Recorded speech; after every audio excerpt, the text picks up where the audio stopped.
doing anything. So, Kendall, this is the question you're asking about, right? This is supposed to be 14. It's not really labeled right because I just copied and pasted it. Or whatever. Yeah. 13. 13, yes. So it says that VABCD is a right pyramid. The base of the pyramid is a square with a side length of 10. The slant height VA, VB, VC, VD is 18 centimeters. Why we can't see that, I don't know. There we go. And E and F are midpoints, respectively. Okay. And we want the length VE. Cool. So the first reference triangle that I would use is not this one that's shaded, because it's not a right triangle. So the calculation triangle I would use, if this is like the center of the fella there, would be like this one. So if I do V, X, E, there's that. Oh, never mind. I don't want to do that. Sorry. Yeah, so let's just do like that one.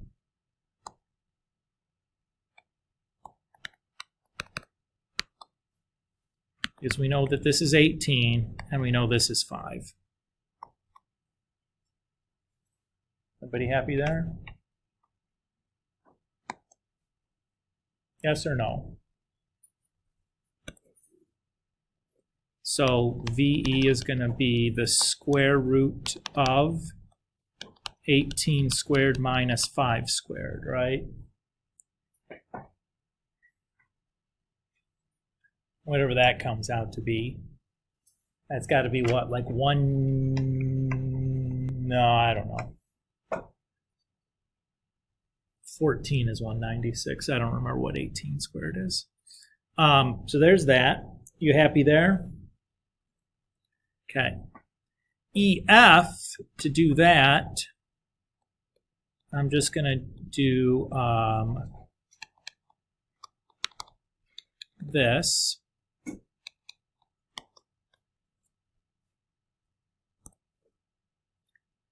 So EF is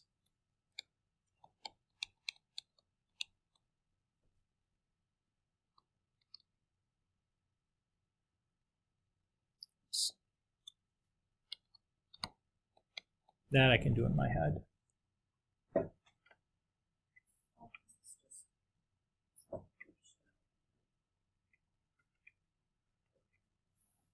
I've just been using the Pythagorean theorem to do these since they're both right triangles.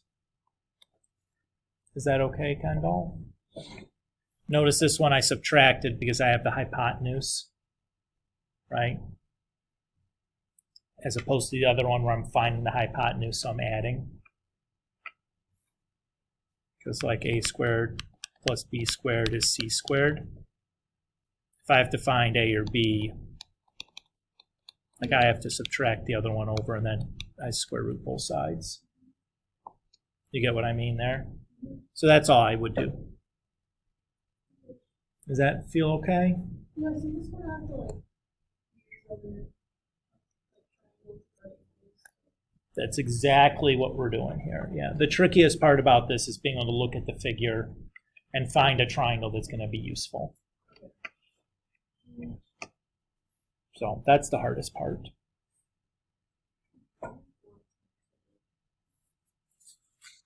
14 also. So part B is an angle, so I'm not going to do that part.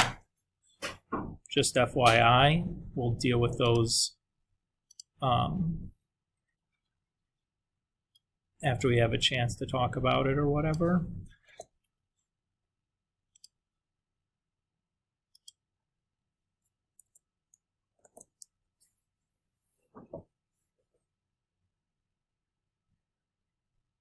So we'll calculate the length ME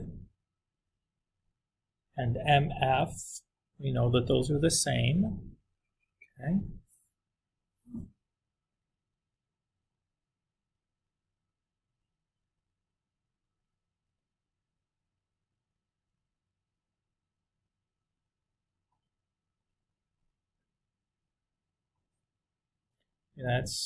Those are 80, 50, 60, and M is a midpoint.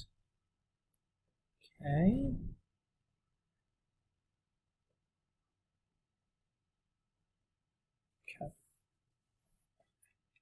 All right, so this one that the triangle that I'm gonna use here is gonna be MDE.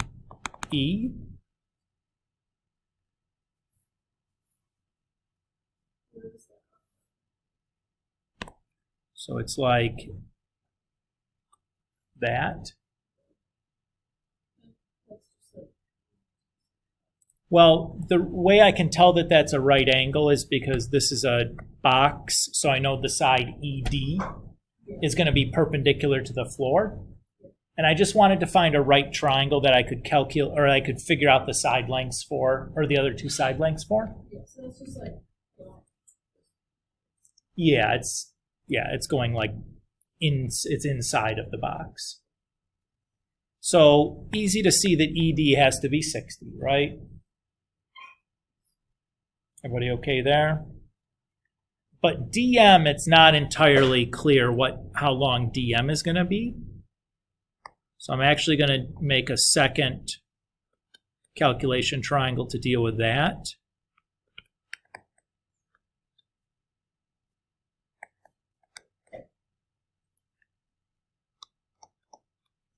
Because it's easy to find DM using the triangle here, ADM.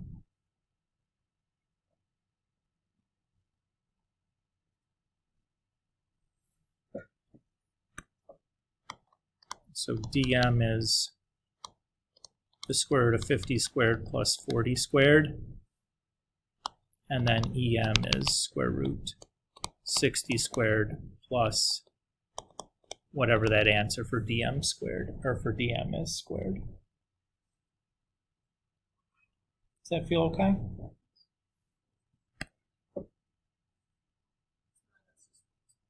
Yep.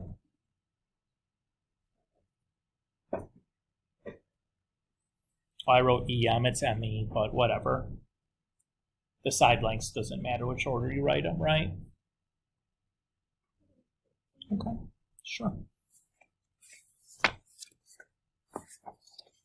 Let's talk about some angles now, huh? Angles. Not angels, but angles. I have all the PowerPoints for them. I put them with the book pages there, so they should be easy to see. And again, yeah, we're lots of drawings, so paying attention is probably just as effective as writing anything down. So same idea as the lengths. To find the angles, we're still going to be using calculation triangles, and then specifically looking for right triangles, because that allows us to use SOHCAHTOA to solve the triangles. As opposed to if you found a non-right triangle, you'd have to use the law of sines or cosines, which we dealt with first semester. You know how to deal with, but you should remember that those were a little bit more involved than SOHCAHTOA was, right? And if we can get away with right triangles, it's easier to do that. So one thing worth remembering is if I have a segment inside of a plane, any line perpendicular to that plane is going to be perpendicular to that line. So that allows us to do things like this. I draw like a calculation triangle and drop it down inside of a figure. Everybody's okay with that? All right. So let's look at some examples here. So we have a triangular prism. Notice it's not a pyramid because it doesn't come to a single point, right? We're going to be asked to find a series of heights or lengths, and then once we have those, we're going to figure out the angle that the line DE makes with the base of the prism. Essentially what we're just asking for is the angle EDB. Is that okay? So one step at a time, let's start by finding this height EB. So we're looking for this length here. Does anybody see a calculation triangle we can use to find that? EB.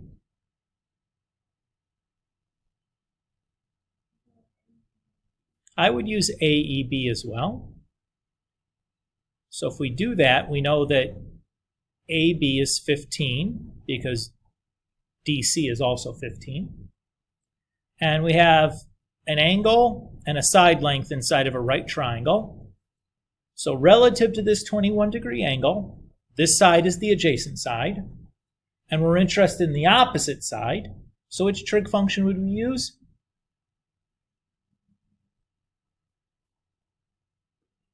Tangent. Very good, because we have the adjacent, we're looking for the opposite, and tan is opposite over adjacent.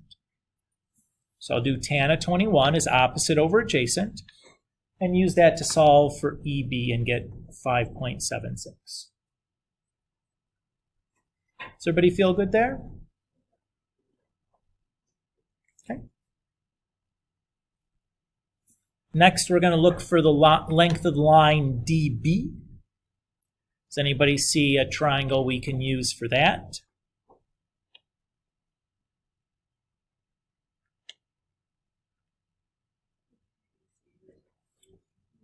ABD, good, that would work. You could also similarly use BDC, either one is fine. Everybody see the two right triangles there? This is me just taking the picture of the base up. Right, we can see that now. So to solve for DB, I get, it's going to be the square root of 15 squared plus 23 squared. Cool there?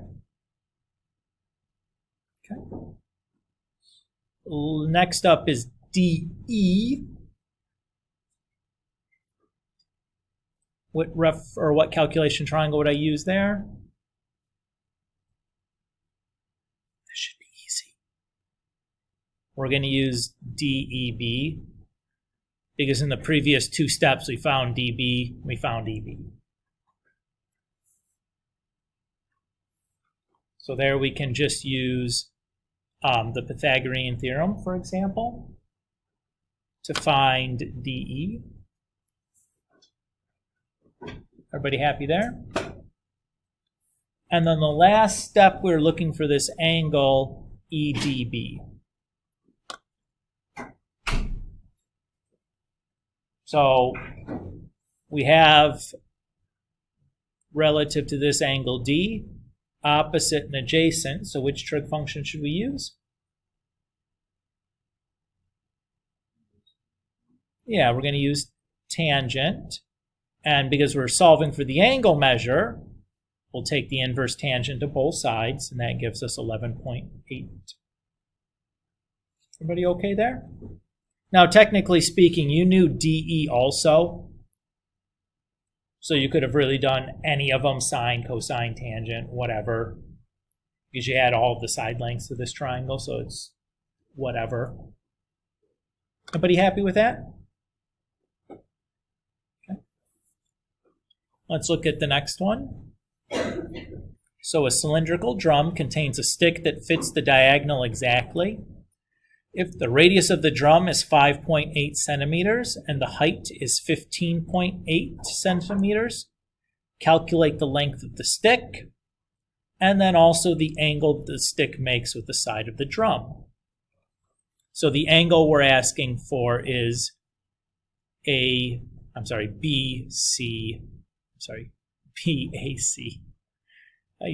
This one, right?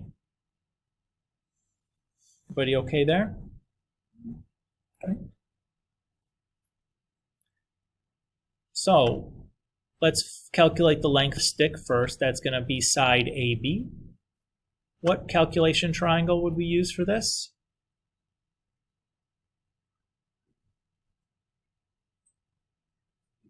ABC. There's not really a lot of choices here, right? Okay, so there's that. How did we get 11.6? Yeah, multiplied the radius by 2. Everybody good with that? Okay. So then we can just do the Pythagorean theorem and we get our side AB. Happy there? We'll use that same reference triangle to find, I guess this is the angle that we wanted. Angles. Oh, the side of the drum is this angle here, right? That would have been with the base of the drum. You guys get it? Okay. So, again, which trig function would I use for this? Yeah, I'm going to use tangent, right? Because I have opposite and adjacent. And if I want to solve for the angle, I'll do the inverse tangent of both sides, and that gives me the 36.29. Again, technically speaking, we knew AB, so really we know this length, and we could have used sine or cosine also. It would have been fine, right?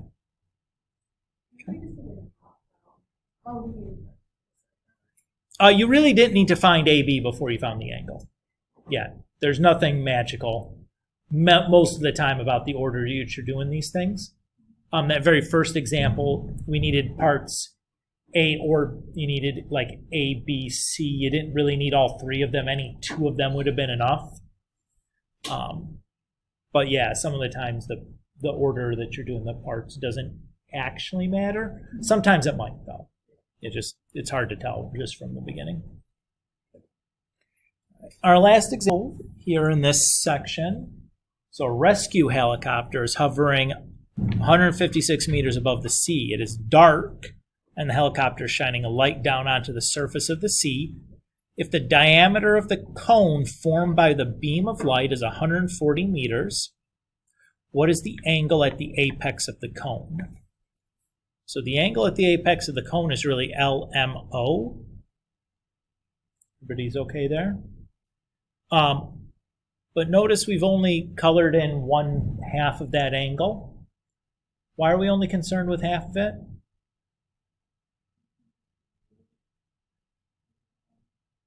Well, we know that MN is an angle bisector. It's going to chop that angle into 2 equal pieces. How do we know that that MN is an angle bisector? That's an important question, because one of the common mistakes I see students make is like saying something's an angle bisector when it is not. Because not every time a segment like that's going to be an angle bisector.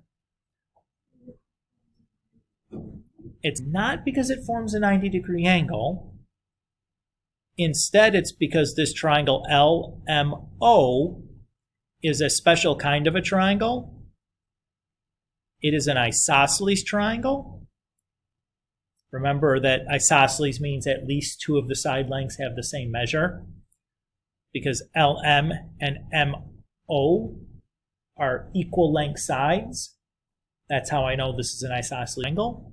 And if it is, then any perpendicular bisector is also going to be an angle bisector. So that's how I know. Is that okay there? It's a lot of geometry to remember, but the important part is it's just the isosceles triangle part. Okay, so if you think something's an bisector, it better be an angle bisector inside of an isosceles triangle. If you're trying to do it otherwise, unless you're told that it's an angle bisector, it is not. Okay? So we'll use this reference triangle. So 156. How did I get the 70 down here? Yeah, it told us the diameter was 140, so the radius is half of that. And then because I have opposite and adjacent, I can do inverse tangent to get 24 and change. And because I know that this is an angle bisector, I can take that answer and multiply it by 2 to get the whole angle. Is everybody okay there?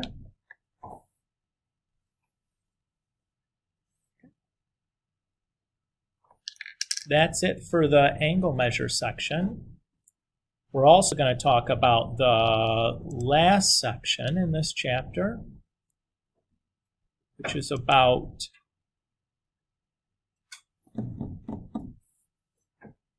crashing my computer. No, not really. It's about volumes and surface areas. Yeah. We'll probably do the review in the next class and maybe the test the class after. We'll talk about it next time, though. Yeah, I'm posting all these PowerPoints. You don't have to do squat if you don't want to. You have the videos, you have the PowerPoints, you know. Just trying to make it as easy as I can, right, guys? Okay. So, here's some common volume and surface area formulas. Whammo! Are these things you need to memorize? No, I'll give you all these formulas. What do you have to know? You have to know what the letters mean and how to find the letters in a picture. That seem like a fair compromise? I hope so. I hope so. So just to run through this, V is for volume. L, W, H, great. A is for surface area specifically, right? And then these are all still the same letters. Everybody happy there? Okay. V is for, we already did that. Capital B. Area of the base. In the case of a pyramid, it could be lots of different shapes. Probably a square, though. Everybody okay there? And H is the height for the pyramid. Okay, so if the base was like a triangle, you could have a height for the triangular base and then a separate height for the pyramid. So you have to be a little bit careful there, not to get confused. Okay, we did A, we did B. What are these T's?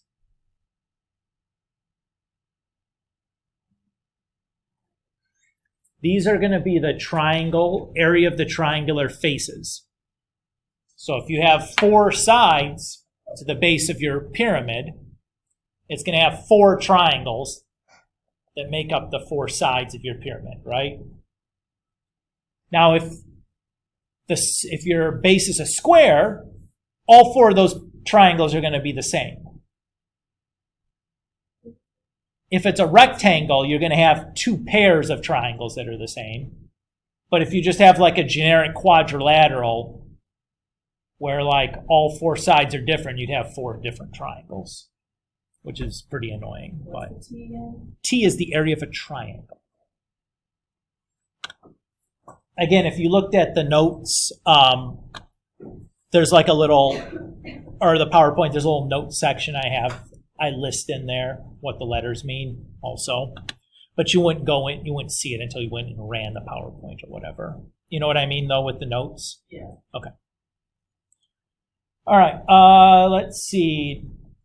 Cone, volume, pi r squared h, that's all. Okay, what's the L here? This little squirrely L here.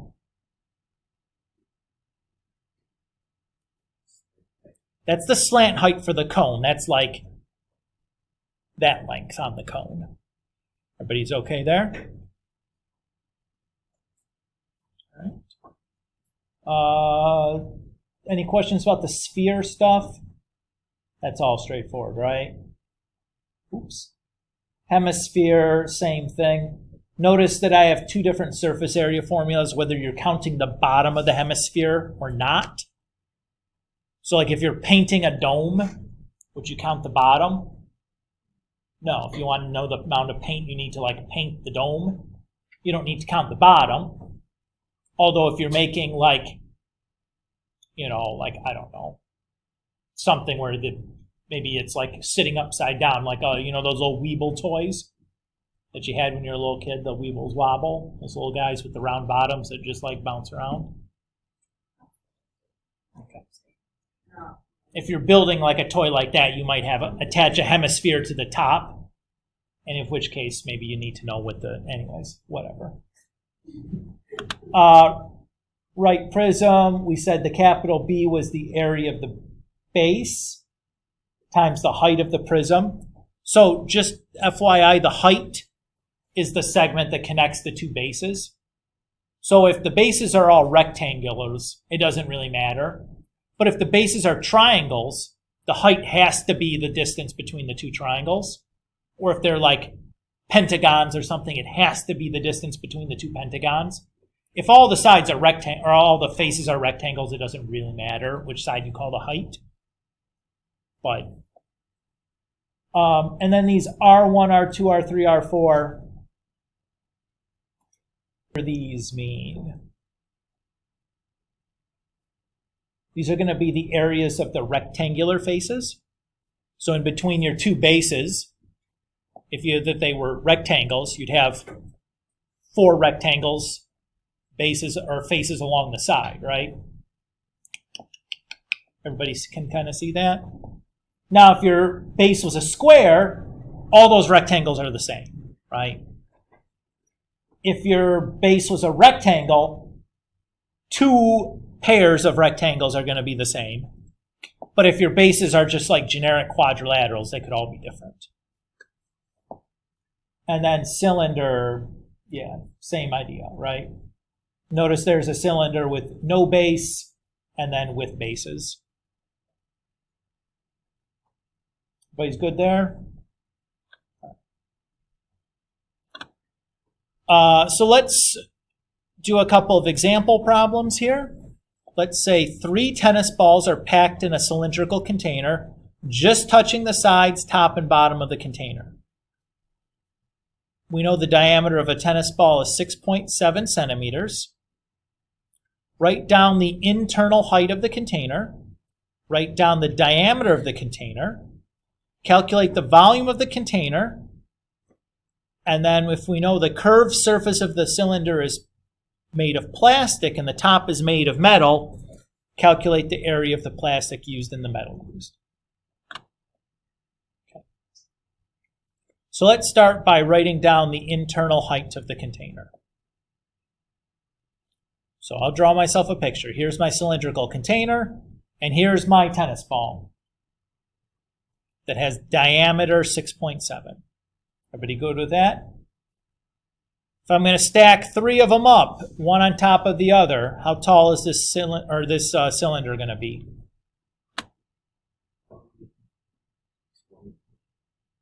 Yeah, 3 times 6.7, right?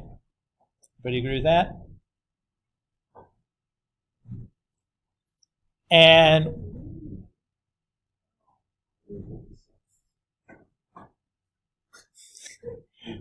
what is the diameter of the container going to be?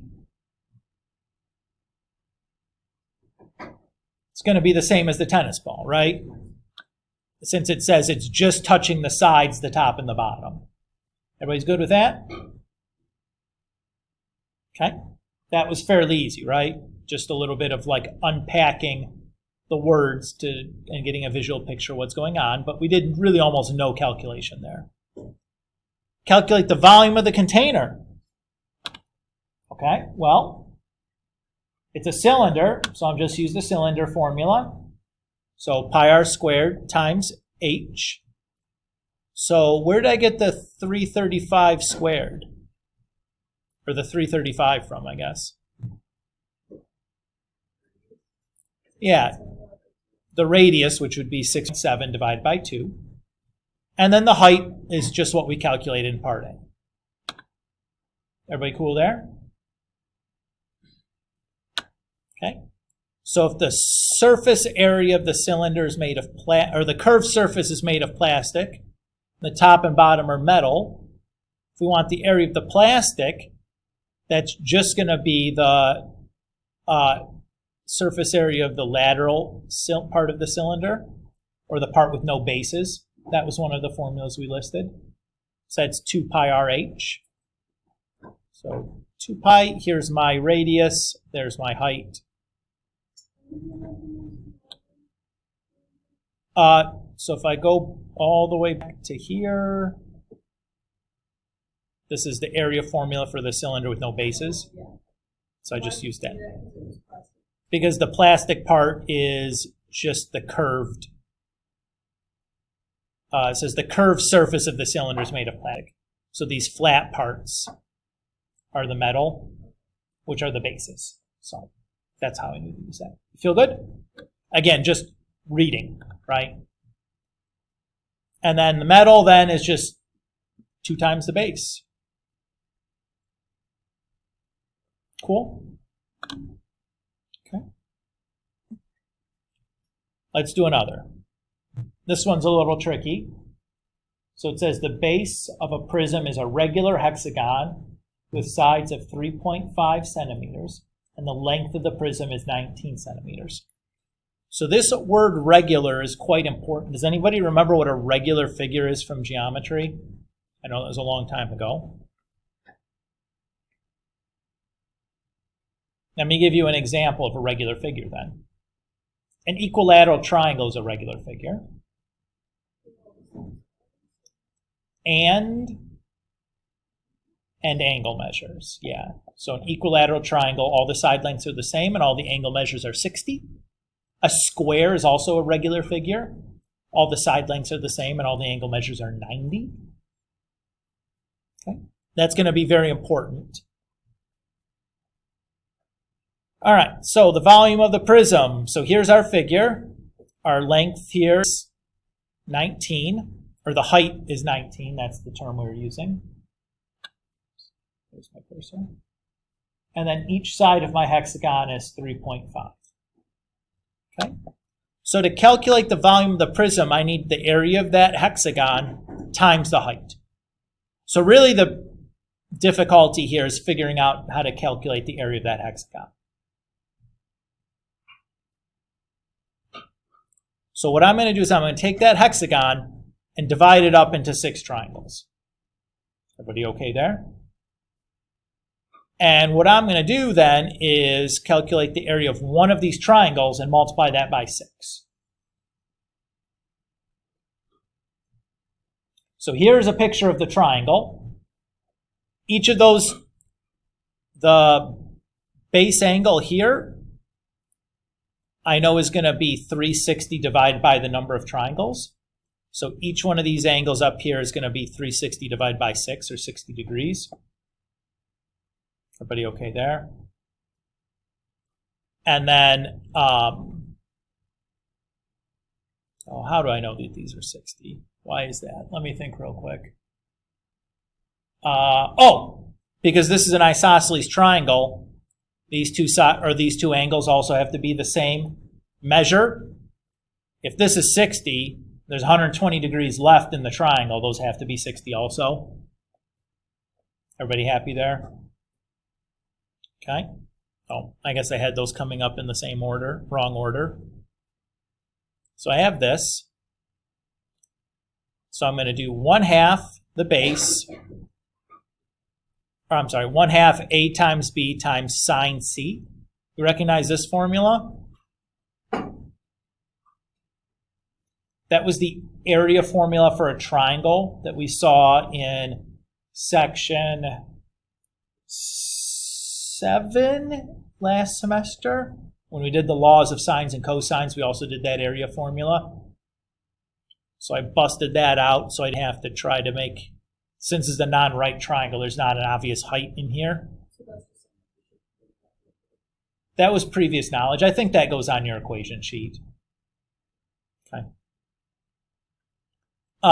So there's my area for my triangle. So the area for the hexagon then is 6 times that. And the area for my the volume for my prism then is that number times 19, which gives me the 604, yada, yada, yada. So this one was hard because of the regular figure. Okay? Those become a little bit of a pain in the tuchus.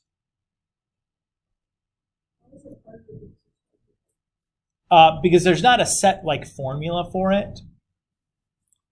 You know, you divide it up into equal sized triangles like we did, and then you have to do that area formula with the sign in it.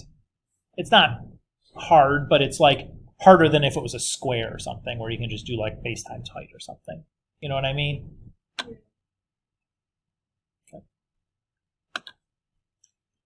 Part B says the prism is to be made of flexible plastic and sold as a pencil case. Calculate the area of material needed for each case. So we have 6 of these rectangles on the sides. Everybody agree with that? And then we have 2 of these hexagons. So the area for this rectangle is just going to be like base times height. And the area for the hexagons we found previously.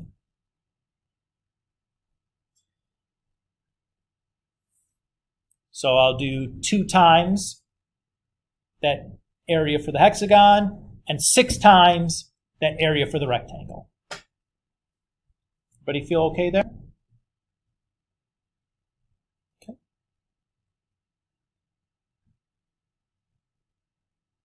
A lampshade is to be made from a cone of glass with a glass hemisphere as its base. The slant height of the cone is 29 centimeters, and the diameter of the hemisphere is 11 centimeters. Calculate the surface area of the lampshade, and then the volume of the lampshade. Okay. So, the surface area for a cone, the area for the lampshade is going to be the area of the cone plus the area of the hemisphere. But notice, I don't want to count the area of the base for the cone. And I don't want to count the area of the base for the hemisphere because we're sticking that cone right on top of the hemisphere. Is everybody okay with that? So neither one of those two are surfaces. They're like interior. We wouldn't make them out of glass because where would the light bulb and stuff go? You know what I mean? So if I take away the circle part from the surface area for a cone, I just have pi RL, and I do the hemisphere with no base formula, that's 2 pi r squared. And so I fill things in. Where is the where's the 5.5 coming from? That's the radius here of the hemisphere, which is going to be the same as the radius for the sphere, or the radius for the cone. Feel okay there? If I want the volume of the lampshade, I'm just going to take the volume of the cone plus the volume of the hemisphere. Everybody feel okay there? Breaking it up into 2 pieces seems natural. So there's the volume formula for each of them. Notice in the case of the volumes, whether it has a base or not doesn't matter, right? So there has to be a surface there. Volume, it doesn't matter if that's open or not, it's still containing the same volume. All right, and so we need to figure out the height for this cone is the missing piece of our formula, right? So we know the radius. We don't know the height for this cone. So to do that, I'm going to draw this calculation triangle. So I have 29 squared equals h squared plus 5.5, which gives me this value for h. And then when I plug everything into my formula and add them up, I get 1,250 cubic centimeters. Everybody's okay with that? Just a little word on units here real quick. The lengths of things are just like inches or meters or centimeters, units to the first power.